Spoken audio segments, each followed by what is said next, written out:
यूं ही नहीं चलकर यह तर्जे सुखन आया है। अरे दावे है पांव बुजुर्गों के और गुरुओं के, तब चलकर यह फन आया। तो कुछ चीजें करेक्ट करना चाहूंगा। एज 27 ईयर, 27 साल। आई was a job person, MNC में था, मल्टीनेशनल में था, ये क्लियर करना चाहूंगा। साथ ही ये बताना चाहूंगा कि हाँ, मैं 1 से 1.5 लाख रुपए महीने के कमाता हूं, लेकिन अपलाइनों के आशीर्वाद से और मेरे टीम की बदौलत इस बंदे ने सप्ताह के 1.5 लाख रुपए भी कमाए। ये बात कहते हैं दोस्त, वसूलों पे बात आ जाए तो टकराना जरूरी है। वसूलों पे बात आ जाए तो टकराना जरूरी है, और अगर जिंदा हो तो जिंदा नजर आना जरूरी है। मैंने सुना था कि छत्रसाल जी की इस नगरी में बुंदेलखंड में बड़ा ही एक्साइटमेंट है। क्या आप सभी एक्साइटेड हैं? रियली एक्साइटेड हैं? मैं सिर्फ और सिर्फ ज्वाइन लोगों से नहीं पूछ रहा हूँ, मैं ड्यूसॉफ्ट वालों से नहीं पूछ रहा हूँ, मैं पूछ रहा हूँ बुंदेलखंड वालों से, छतरपुर वालों से। क्या एक्साइटेड है? रियली एक्साइटेड है? सच में? प्रॉमिस करते हैं कि आने वाले 1 घंटे आप मुझे हाजी नाजी में जवाब देंगे। देखो दोस्त, गर्मी में आप ही नहीं उबल रहे, मैं भी उबल रहा हूँ, लेकिन कहते हैं जब भी अचीवमेंट आती है, जब भी सक्सेस आती है, वो कोई न कोई परेशानी लेके आती है। गर्मी, सूरज अपना काम कर रहा है, हमको अपना काम करना चाहिए। Sir no? हाँ या ना? तो दोस्तों जवाब दीजिएगा, नहीं तो मुझे पता है सबके जवाब कहाँ कहाँ जाते हैं। सही नहीं है? सही बोल रहा हूँ? तो मेरे जियो के प्यारे प्यारे ग्राहक को, मेरे रात के जुगनू, 2-2, 3-3 बजे तक जागने वालों, 2-2, 3-3 बजे तक जागने वालों, आज मेरे साथ 1 घंटे जाग जाओ। क्या तैयार हो? आपकी आशिक मिजाजी की मैं कदर करता हूँ, लेकिन कभी कभी किसी काम को सुन लिया करो, क्योंकि माँ बाप की भी कदर करनी है।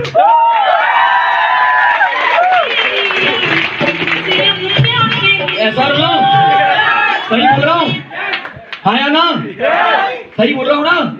साथ देने के लिए तैयार हैं? अधिकांश लोग बोलते हैं सर वो एक्चुअल में क्या है ना सर, सारी बात तो सही है, गर्मी बड़ी हो रही है, अभी जिंदगी के लिए कौन सिंसियर है सर, आप बड़ा सिंसियर कर रहे हो आप लोग, इतने तो हम सिंसियर है ही नहीं, हम तो सिर्फ और सिर्फ अभी GF की PF है, आपका भी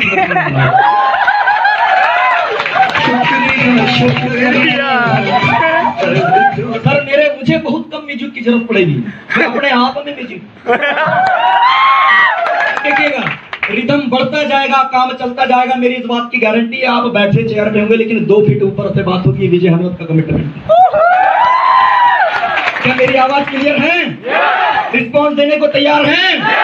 सच में? मैं ड्यूसॉफ्ट से बुंदेलखंड वालों से बात कर रहा हूँ। सुना था बड़ा जोशो जुनून है, बड़ा जोशो जुनून, ऐसा सुना था, सही या नहीं है? आकर अगर मुझे पता चल जाए, आप अगर मुझे दिखा दें, तो यहाँ की बातें, इस बुंदेलखंड की बातें, छतरपुर की बातें, कभी बैतूल, कभी छिंदवाड़ा और बालाघाट, और कभी हुआ तो दिल्ली के स्टेज तक लेकर जाऊंगा, ये मेरी कमिटमेंट है।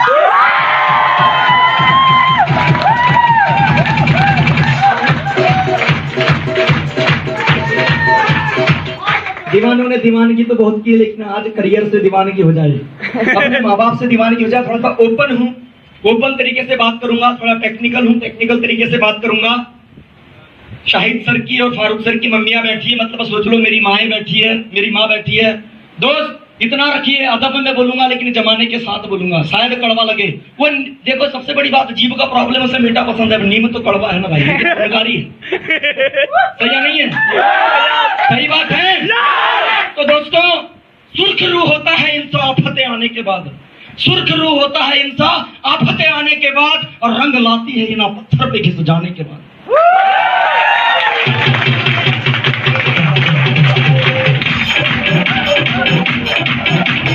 हदे शहर से निकली तो गांव गांव चली, और कुछ यादें मेरे संग पांव पांव चली। हुआ जो किया जो सफर धूप का, तो तजुर्बा हुआ है मेरे दोस्त, कि वो जिंदगी ही क्या थी जो छाव छाव चली, छाव छाव चली।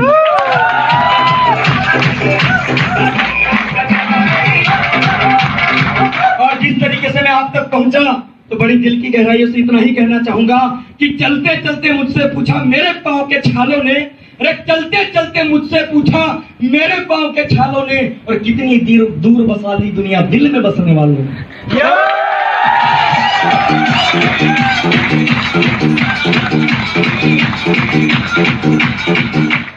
नाम Vijay Hanumat, I was a job person. दोस्तों जॉब करता था, टेक्नीशियन था, ड्यू शॉप में कैसे आया और क्या हुआ, थोड़ा सा बैक में जाना चाहूंगा। मैं क्या था, क्या जानने के लिए तैयार हैं? रियली तैयार हैं? तो दोस्तों एक बार तालियों का महत्व दीजिएगा, अपने एक्साइटमेंट दिखाइएगा। मैं मुर्दों से बात नहीं करता, मैं जिंदों से बात करता हूँ। कहते हैं दोस्त कि झुकता हुआ है जिसमें जान होती है, अरे अकड़ापन तो मुर्दे की पहचान होती है।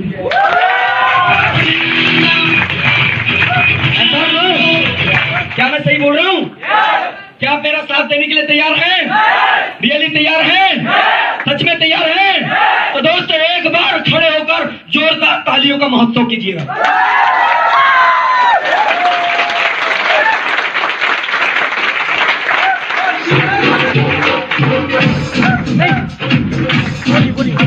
दोस्त नाम इस जॉब पर्सन बंद रहने दीजिए सर, बड़ा अच्छा रहेगा।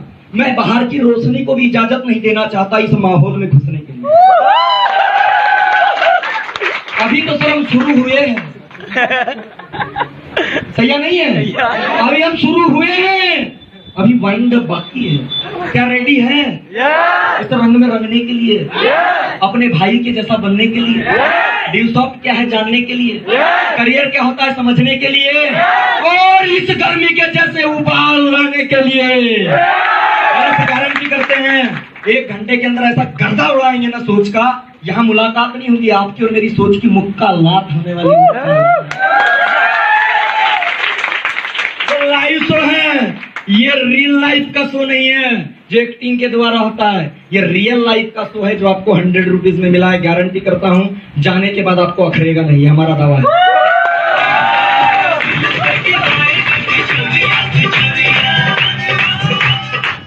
दोस्त जैसे मैंने बताया नाम विजय अनवत पहले भी था आज भी है।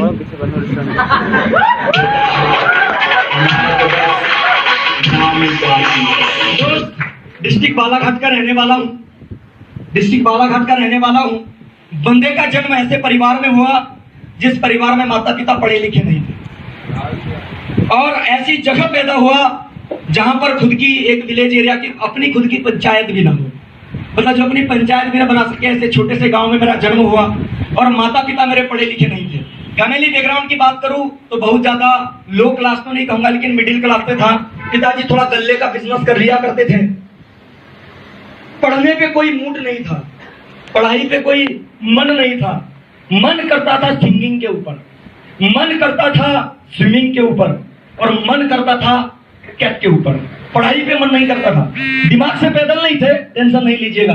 बस शिवलाल दिग्दर्शिका अग्रवाल ये सब पढ़ना जमता नहीं था, होता नहीं। बातें अगर मैं हिंदी में कर रहा हूं तो आई होप अगर आप लोगों तक आए तो अपने तालियों से जवाब दीजिएगा कि आप जिंदा बैठे हुए हैं। दोस्तों मैं सच बता दे रहा हूं, आपको समझ में ही नहीं आएगा कि मैंने कहां से शुरू कर दिया और कहां खत्म कर दिया। एक बार क्या होता है, एक बार ना एक बंदा टांगे वाले के मुसाफिर था, तो टांगे वाले के टांगे पे बैठा। अब उसने थोड़ी दूरी पे जैसे ही जाता वैसे देखता कि टांगे वाला थोड़ी दूरी पे जाने के बाद में उतरता, थोड़ा सा ऐसे ऐसे डांस करता उसके सामने, ऐसे ऐसे लचकता, और उसके बाद में फिर टांगा चलाता। ऐसा उसने 2-4-10 बार किया। यार ये मुसाफिर को समझ में नहीं आया। बोलता यार मैं जब से देख रहा हूँ थोड़ी थोड़ी देर में आप उतरते हो और नाचने लगते हो। बोलता है सबसे बड़ी बात है जो मेरी घोड़ी है ना, ये शादी वाली, जब तक नाचो नहीं तब तक आगे बढ़ना ही नहीं जानती।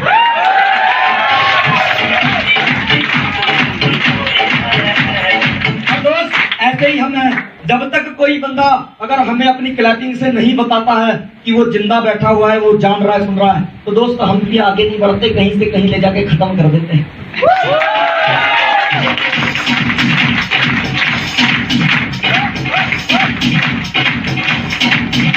जियो के चक्कर में रातें बहुत खराब करी है आप लोगों ने,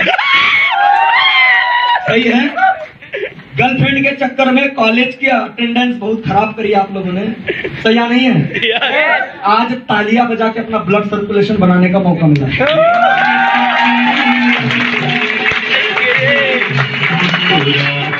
तो दोस्त पढ़ाई में मन नहीं लगता था। बड़े भाई साहब पढ़ने में बड़े एक्सपर्ट थे, हम नहीं थे, सही है, क्योंकि पढ़ने में मन नहीं लगता था। लेकिन बड़े भाई साहब ने एग्रीकल्चर कॉलेज JNKU के कैंपस रीवा में जैसे ही एडमिशन लिया और उनका ड्रीम बना कि इसे भी पढ़ाना है। JNKU के किसी कैंपस में एडमिशन दिलाना है, चित्रकूट में दिलाना है। लेकिन दोस्त, मैंने मेहनत की, इतनी मेहनत की।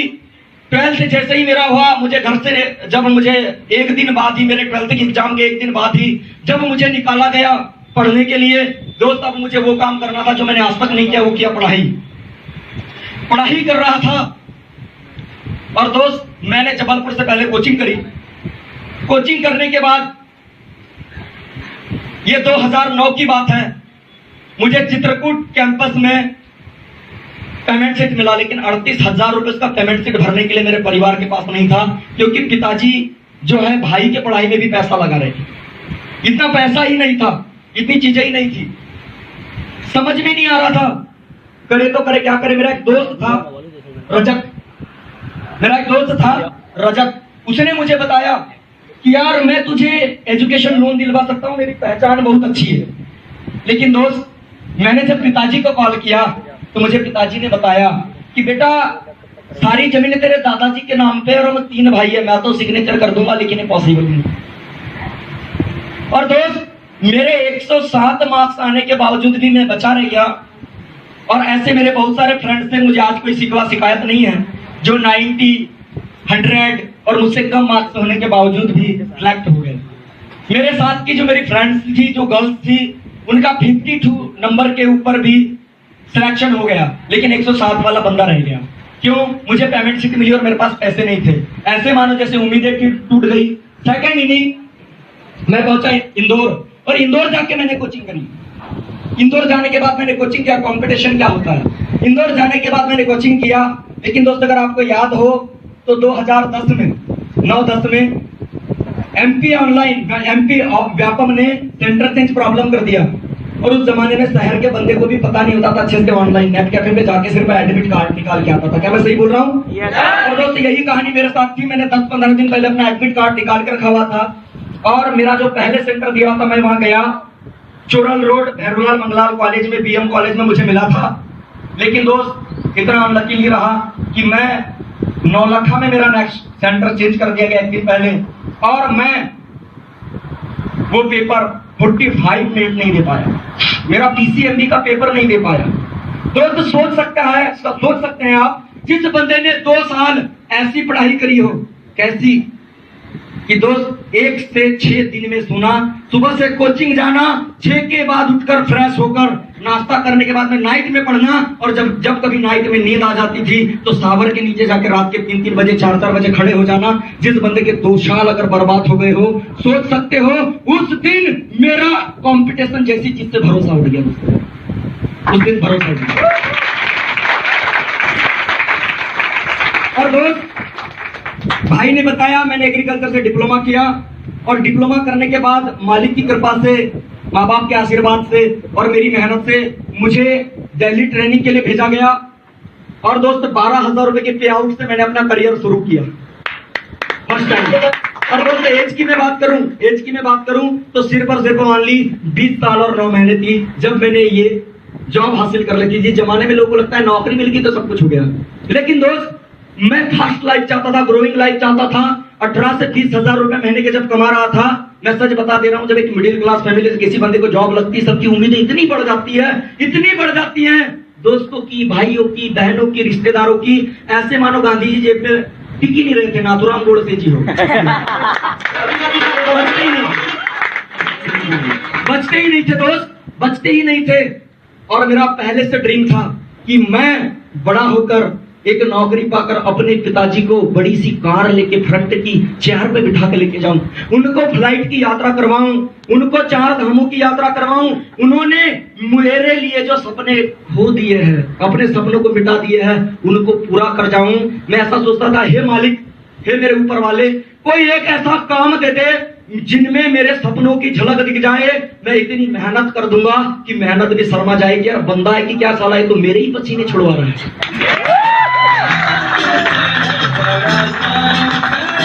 और दोस्तों, ऐसा दिन आया, मुझे 1.5-2 साल मेरी जॉब को करते हुए हो चुके थे, और मेरा इंदौर से ट्रांसफर छिंदवाड़ा हुआ। और छिंदवाड़ा में एक अजनबी बंदे से मुलाकात हुई। उस बंदे ने मुझे ऑनलाइन जैसी एजुकेशन के बारे में बताया। दोस्त, 2 चेहरे थी, एक टेबल थी, वहां पे मुझे इस कंसेप्ट के बारे में बताया गया और दोस्त बड़ी अच्छी बात हुई, क्योंकि उस दिन मैंने उस बंदे पे शक नहीं किया और वो कंसेप्ट कोई और नहीं था जो आप इस पूरे हॉल में बैठ के देख रहे, इतने लोग की भीड़ में देख रहे हैं। वो यही कंसेप्ट था messrs Gibbs automotives private limited का, जो 21वीं सदी की क्रांति है।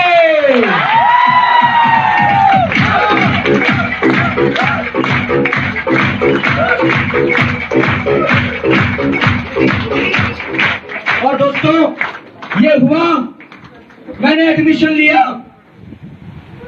लिया, स्टार्ट किया, गया, एक अजनबी बंदे पे विश्वास किया। थैंक्स करना चाहूंगा उस अजनबी दोस्त का। लोग अपने भाइयों पे विश्वास नहीं करते दोस्त सच की दहलीज पे तो 7 फेरे भी दम तोड़ देते दोस्त। तो किसने चलाया है ड्यूसअप, किसने चलाया? मैंने उस अजनबी बंदे पे शक नहीं किया। मैंने सोचा यार 10,000 रुपए ही तो जाने हैं, 10,000 ही तो जाने हैं, होना क्या है?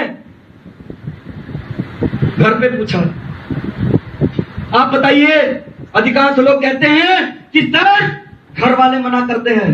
तो घर वाले मना नहीं करेंगे तो तिलक लगा के भेजेंगे।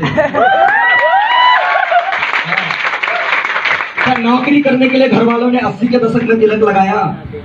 जिस पिताजी ने सारी जिंदगी मेहनत करके जिस बेटे को पढ़ा के नौकरी तक पहुंचाया हो, सोचिए अगर मैं जाता, पिताजी नौकरी नहीं करना चाहता, डिस्टर्ब करना चाहता हूं, जब तिलक लगाते बेटा कर नहीं बता, उधर लठ तैयार रहता है।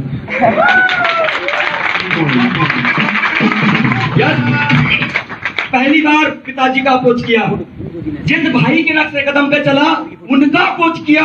उसके पीछे की एक ही वजह थी, क्योंकि मेरे भाई को ये पता था कि कंपटीशन कैसे फाइट होता है, लेकिन मेरे भाई को ये नहीं पता था कि नेटवर्क मार्केटिंग बिजनेस में लखपति और करोड़पति कैसे बना जाता है। पिताजी को अप्रोच किया, इसलिए किया क्योंकि 21वीं सदी का नया ट्रेंड पिताजी को पता नहीं था। जैसे 80 के दशक में नौकरी पेशे पे जाने वाले पिताजी को नौकरी का ट्रेंड पता नहीं था।